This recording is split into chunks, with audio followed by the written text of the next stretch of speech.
We begin our show today with one of my favorite authors, Brad Smith from Dunville, recently released this. I think it's his 13th book, but I could be wrong. It's called Copperhead Road, a tale of moonshine, bootlegging, fast cars, and Bonnie and Clyde-like outlaws. Brad, this one is partly inspired by that car, that coupe.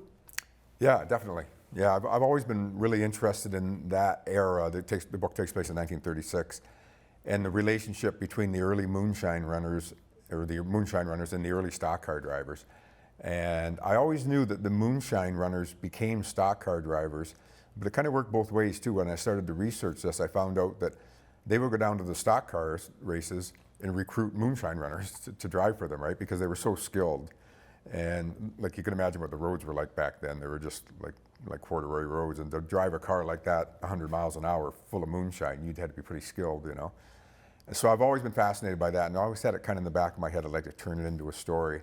And I bought that car about 12, 13 years ago and restored it, put it on the road, and I just kept doing research, and so finally I sat down and wrote Copperhead Road. Is that pretty much the car that Bobby Barlow drives in this book? Yeah, mechanically it is, but his is a 32 because the book takes place in 36. So the 32 is this real iconic Ford, you know, like that's kind of the holy grail for Ford guys. So I decided to make it a 32, but he's got a later engine in it, and he beefs it up and puts a Cadillac transmission in it, and he pods a track rear end and stuff like that. Because Bobby's one of those guys who's not the smartest guy in the world, but he's a savant when it comes to driving a car and fixing a car. And kind of paired him against Ava, who is one of the smartest people in the world. So they make a good combination. Yeah, it's a really good combination. And I kept on expecting this love story to build between the two of them, and it never did. And thank you for that, because that would have been too cliche. Exactly. Yeah, it's just too easy to do, you know. Like there's kind of a hint at the end that maybe something's going to go on, but unless it really adds something to the plot, you know, if there's really something there, it's just, to me, it's, yeah, like you say, it's too cliche. It was a business arrangement between the two of them. Exactly, yeah, and like I say, she was smarter than him, but he was more skillful than she, you know. So did you take a little bit of a risk calling it Copperhead Road? Because the first thing that comes to mind, I'm a big Steve Earle fan. Yeah. So that's the first thing that comes to mind. I know, and I get that a lot, and I was doing research. Actually, Copperhead is one of the many, many synonyms for moonshine. There's Mountain Dew and Panther's Breath and all these names, and Copperhead is one of them. And when I was looking at places in North Carolina to set things, I came across the Copperhead Road. So then I'm a big Steve Earle fan too, and I went back to Steve's song, and he basically borrowed it from a real life, and there's more than one Copperhead Road in the States. And so he borrowed it from real life, so I borrowed it from Steve.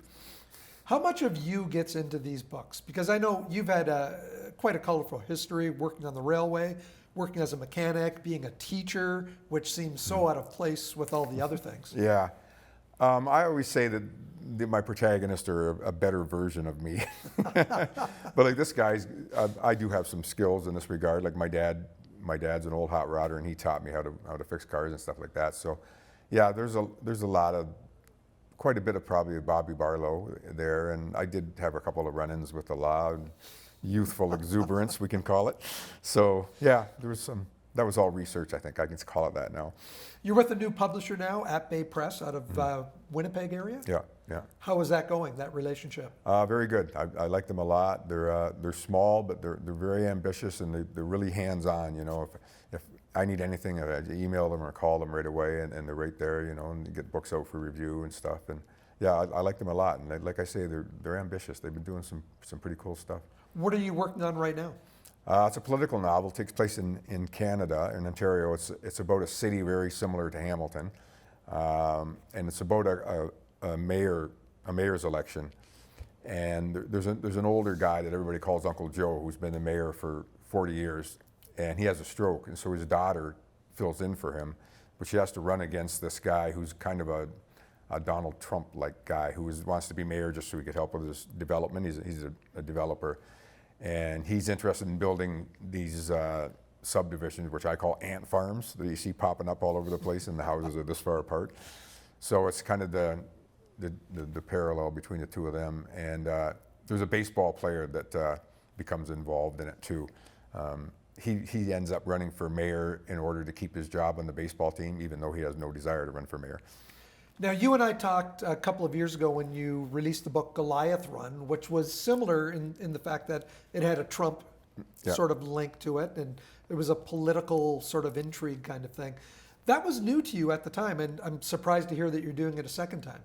Yeah, this one is kind of comic, but I really enjoy writing about politics. I'm kind of a political junkie. You know, the first thing I do in the morning is, before I have my coffee, is go online. I read the New York Times and the Toronto Star and whatever. And I mean, it's such an interesting time to be a political junkie. It's also a really frustrating time, what's going on, not just in the States, but in Canada too, you know, with, we won't get into it too much, some of the stuff with the, the protests and stuff like that, but it's a really interesting time, but it's also, it seems to be a very important time, like when you look at the States in particular, like they're really on the cusp of, I'm not sure what.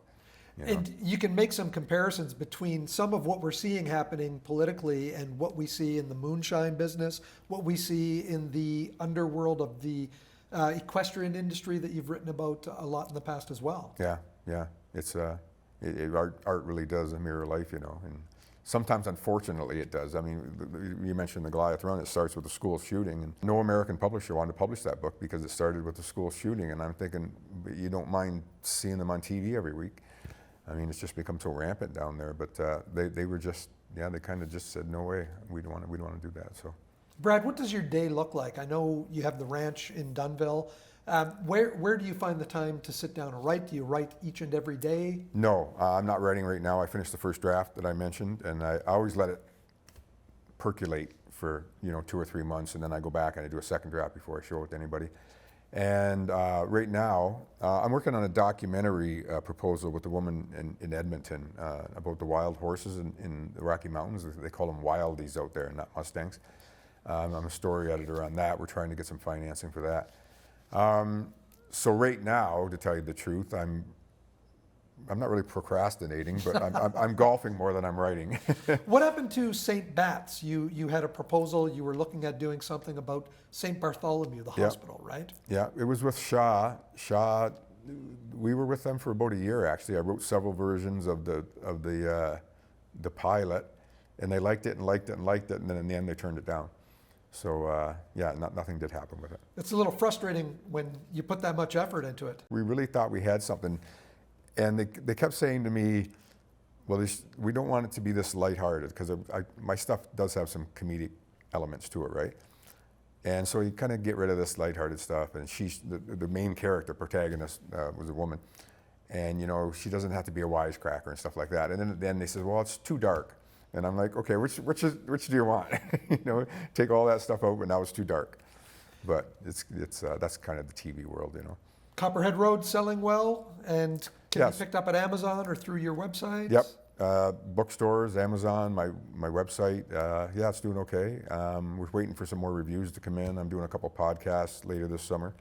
So, and we've got some bites on it with people have asked about it for film, but it's very preliminary, I think it would make a good series, actually, like a limited series, 6 or 8 episodes or something like that. I agree, 100%. Brad, always a pleasure to catch up with you. Thanks for coming in. Thanks, Mike. Thanks for having me.